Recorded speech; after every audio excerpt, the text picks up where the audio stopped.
अरहन्तारं नमो सिद्धारं नमो आयर्याडं नमो वज्रायाडं नमो लोये सवसाहुरं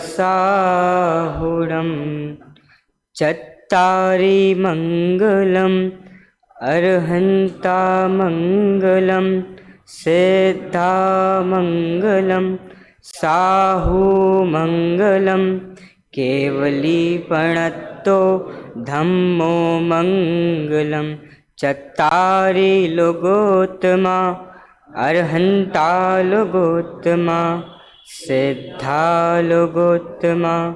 साहुलोकोत्तमा केवलीपणत्तं धम्मो लोकोत्तमो चत्तारि शरणं पवचामि अरहन्ते शरणं पवचामि सिद्धे शरणं पवचामि साहु शरणं पवचामि केवलीपणत्तं धम्मं शरणं पवचामि आत्मा ज्ञानं स्वयं ज्ञानं ज्ञानादन्यत् करोति किं परभावस्य कर्तात्मा मोहोऽयं व्यवहारिणः।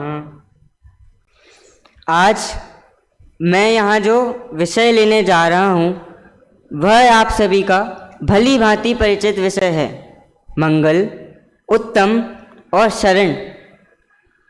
आप सभी को लग रहा होगा कि यह इतना सरल विषय हम सभी ने पढ़ रखा है, तो फिर आज यहाँ पर इसको लेने का क्या प्रयोजन। तो कुछ बात जो मुझे ऐसी लगी कि इसमें कुछ बात है विशेष जो बताने लायक है, इसलिए आज आप सभी के समक्ष यह विषय प्रस्तुत करने के लिए उपस्थित हुआ हूँ। हम सभी विचार करें कि मंगल चार होते हैं। अरहंत भगवान मंगल हैं, सिद्ध भगवान मंगल हैं, साधु मंगल हैं और उनके द्वारा प्रतिपादित, उनके द्वारा बताया गया जो वीतराग धर्म है वह मंगल है। इसी प्रकार उत्तम है और इसी प्रकार वे ही शरण हैं, अर्थात जो मंगल रूप होते हैं उन वे ही उत्तम होते हैं और उनकी शरण ग्रहण की जाती है। तो सबसे पहले हम देखें कि मंगल किसे कहते हैं, कि जो पापों को गलावे और सच्चा सुख उत्पन्न करे, अर्थात जो सुख रूप है जिसके आधार से हम सुख प्राप्त कर सकते हैं वे मंगल रूप होते हैं, अर्थात वे मंगल हैं। तो क्या हमें वे अरहंत भगवान, वे सिद्ध भगवान, क्या वे आचार्य उपाध्याय साधु और क्या यह वीतराग धर्म यह हमें मंगल लगता है? यह सोचने वाली बात है।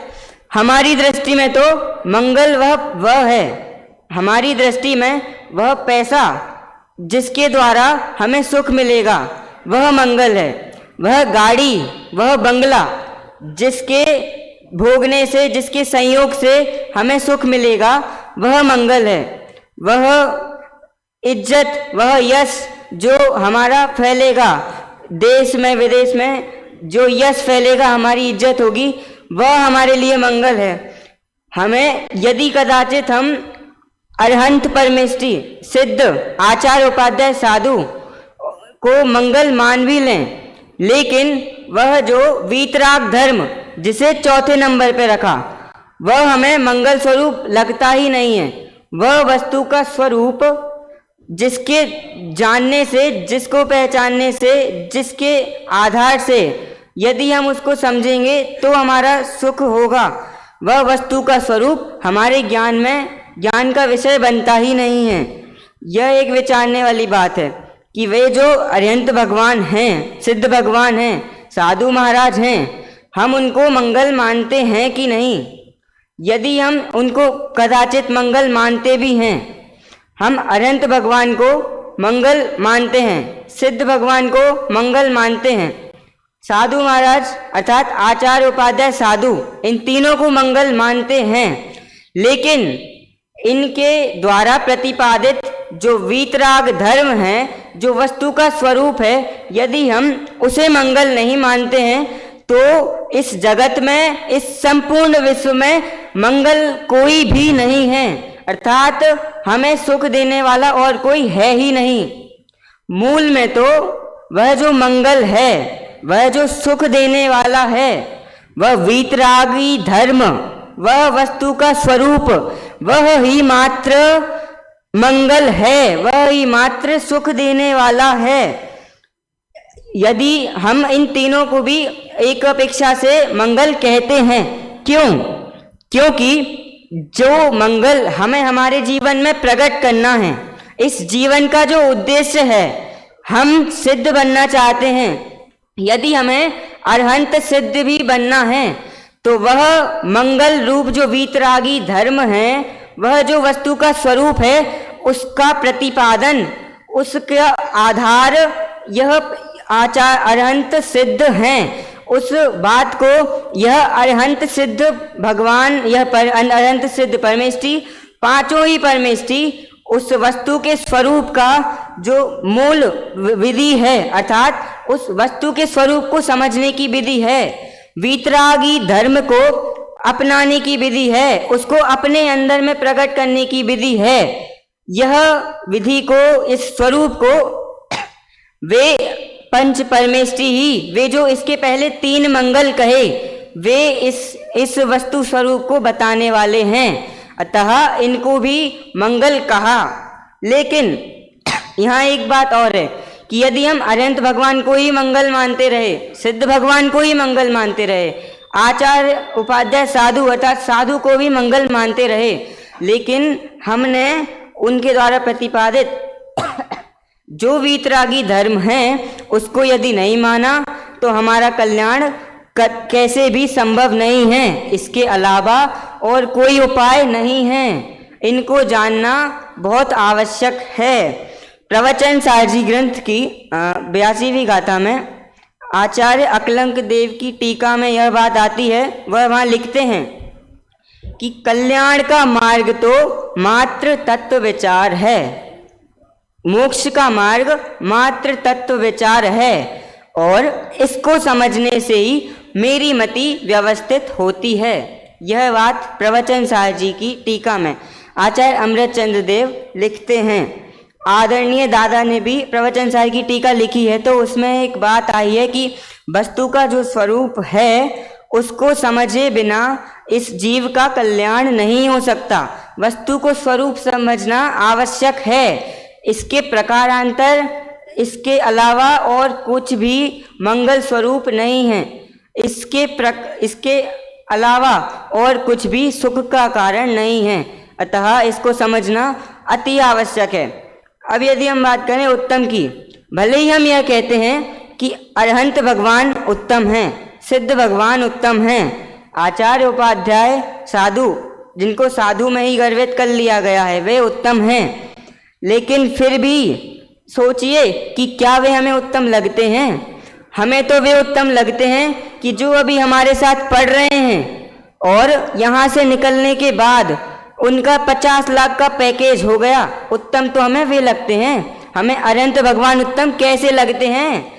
यदि किसी व्यक्ति ने 5,000 रुपये की से लेकर व्यापार प्रारंभ किया और 4-5 सालों में यदि वह 50 करोड़ के टर्नओवर के साथ व्यापार कर रहा है, तो उत्तम तो हमें वे लगते हैं। अरहंत भगवान हमें कहाँ उत्तम लगते हैं? सिद्ध भगवान हमें कहाँ उत्तम लगते हैं? सोचने वाली बात है। जो हमें मंगल स्वरूप लगते हैं वे ही हमें उत्तम स्वरूप लगेंगे और हम उनकी ही शरण ग्रहण करेंगे।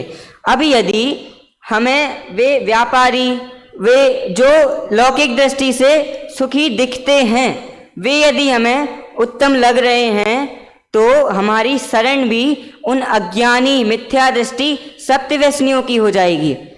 अब यदि हम अरहंत भगवान को उत्तम मानेंगे तो हमारा मार्ग अलग होगा, लेकिन यदि हम उन अज्ञानी मिथ्या दृष्टियों की उनको ही उत्तम मानेंगे, उनके जैसा खान पान हमारा रखना चाहेंगे, वे जैसा आचरण कर रहे हैं उनके जैसा ही हम आचरण करना चाहेंगे, तो फिर हमारी संगति, हमारी शरण, वे ही मिथ्या दृष्टि अज्ञानी जीव हो जाएंगे।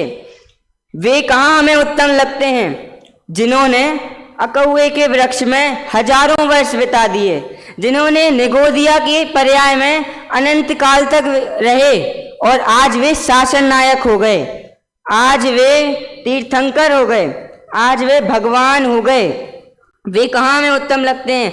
जो आज पूरे संपूर्ण लोक पूज्य हो गए, जिन्हें अब अनंत काल तक कहीं कोई बाधा नहीं आने वाली, अतीन्द्रिय आनंद को जो भोगेंगे, वे हमें कहाँ उत्तम लगते हैं।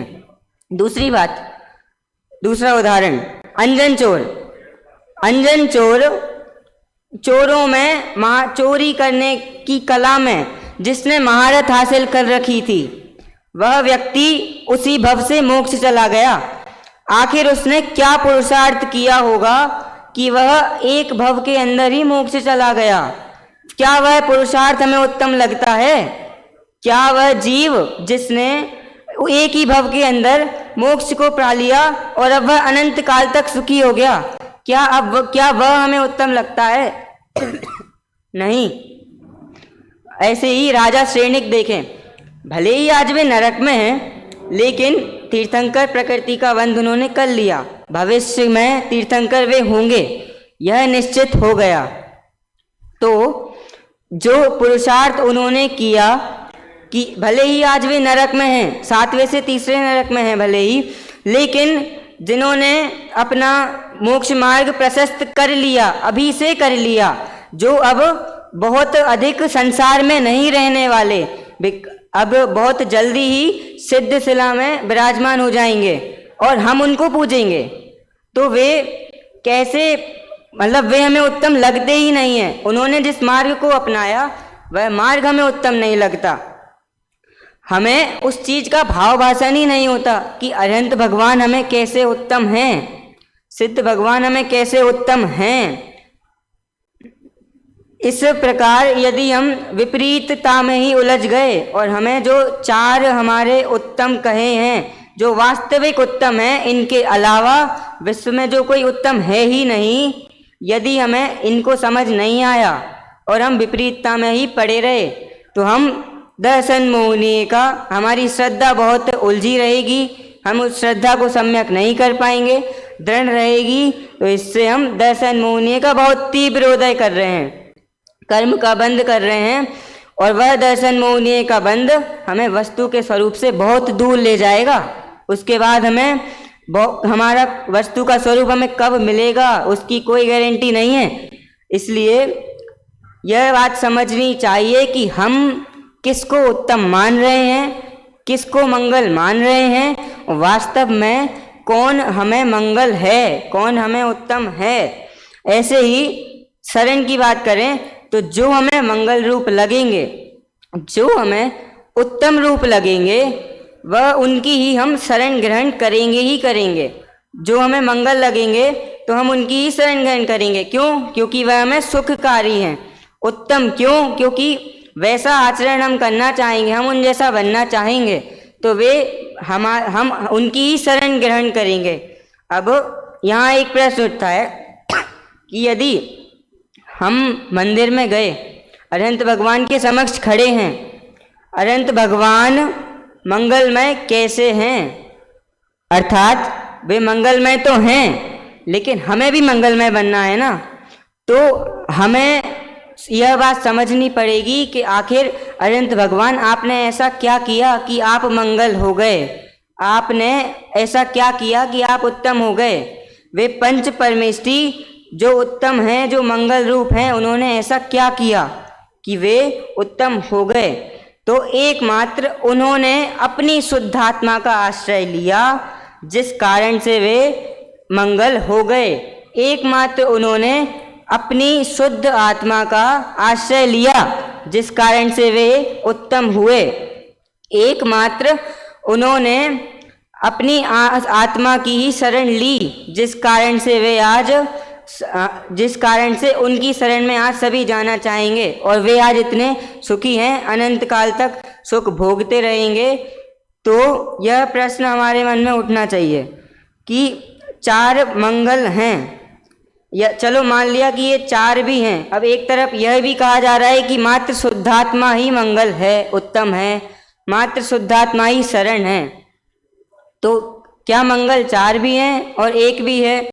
तो इसका निवारण करते हुए अष्टपाहुड़ जी की गाथा 104 में आचार्य कुंद कुंद देव कहते हैं, उसका पद्यानुवाद मैं यहाँ से पढ़ूंगा। अरहंत सिद्धाचार पाठक साधु हैं परमेष्टिपण, सब आत्मा की अवस्थाएं आत्मा ही है शरण। कि अरहंत सिद्धाचार्य जो हैं वे भी मंगल उत्तम शरण हैं। व्यवहार से हम उनको भी मंगल उत्तम शरण कह रहे हैं, लेकिन मूल में तो मेरा एक शुद्ध आत्मा ही, जिसके आश्रय से वे अनंत भगवान सिद्ध हुए, जिसके आश्रय से यह मोक्ष मार्ग प्रारंभ होता है, यह मोक्ष मार्ग अनादि काल तक सुख देने वाला है। तो मूल में तो वह एक शुद्ध आत्मा ही आश्रय लेने योग्य है, वह शुद्ध आत्मा ही मंगल उत्तम शरण रूप है। यदि हम ऐसा माने कि जो शुद्ध आत्मा है वह मंगल है, उत्तम है, तो ही हमें यह कह सकते हैं कि वे, यदि हम अनंत भगवान को मंगल मान रहे हैं, कदाचित हम उनको मंगल मान भी लेंगे, लेकिन उनको हम उत्तम मान भी लेंगे, लेकिन यदि उसी समय हमारे पास से कोई भी बहुत धनाढ्य व्यक्ति निकल जाए, कोई और वह गाड़ी निकल जाए जो हमें बहुत पसंद है, जो ड्रीम कार है, हम उसको लेना चाहते हैं, तो हमारे परिणाम तुरंत विचलित हो जाते हैं। हम अनंत भगवान से छोड़ करके मंगल उसको बताने लगते हैं, सुख रूप उसको बताने लगते हैं। प्रवचन सार जी की गाथा 82 में आचार्य कुंद कुंद देव ने लिखित जो गाथा है उसका पद्यानुवाद मैं यहाँ से पढ़ूंगा। सर्व ही अरहंत ने विधि नष्ट की ने, जिस विधि सबको बताई वह विधि, हो नमन उनको सब विधि। अर्थात जो मूल मार्ग है कि अरहंत भगवान भी जिस मार्ग से सिद्ध हुए, वे भी अपनी शुद्धात्मा के आश्रय से ही सिद्ध हुए।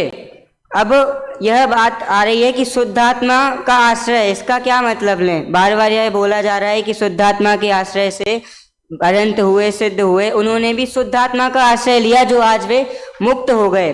तो शुद्धात्मा का आश्रय अर्थात कि मैं शुद्ध हूँ ऐसा सच्चा श्रद्धान, इसको कहेंगे सम्यक दर्शन। मैं शुद्ध हूँ ऐसा सच्चा ज्ञान, ये सम्यक ज्ञान। और मैं शुद्ध हूँ, पूर्ण हूँ, इस बात की अनुभूति जब होगी तो उसको कहेंगे सम्यक ज्ञान। तो तत्वार्थ सूत्र में आचार्य उमा स्वामी लिखते हैं कि सम्यक दर्शन ज्ञान चारित्राणि मोक्ष मार्ग, अर्थात सम्यक दर्शन, सम्यक ज्ञान, सम्यक चारित्र ही एकमात्र मोक्ष का उपाय है। इसी मार्ग को अरहंत सिद्ध आचार्य उपाध्याय साधु पंच परमेष्टि जो हमारे लिए मंगल रूप हैं, जो हमारे लिए उत्तम रूप हैं, और इनके द्वारा प्रतिपादित जो वस्तु का स्वरूप है, वीतराग धर्म है, वह मूल में हमें समझना चाहिए। क्यों? क्योंकि वीतराग धर्म वह वस्तु का जो स्वरूप है वह ही हमें कल्याणकारी है। तो ऐसा सम्यक दर्शन, ऐसा सम्यक ज्ञान, ऐसा सम्यक चारित्र हमें प्रकट हो और उसी के आश्रय, उसी के माध्यम से हमारा मोक्ष हो। यह बात यहाँ पर तत्वार्थ सूत्र में आचार्य देव कहते हैं। और कि जो अनंत भगवान व्यवहार से मंगल हैं, हम भी परमार्थ से अपनी शुद्ध आत्मा के आश्रय से सम्यक दर्शन प्राप्त करें, सम्यक ज्ञान प्राप्त करें, सम्यक चारित्र रूप होकर और मोक्ष को प्राप्त करें। इसी मंगल भावना के साथ मैं अभी की बात को यहीं विराम देता हूँ। ओम नमः सिद्धेश्वर।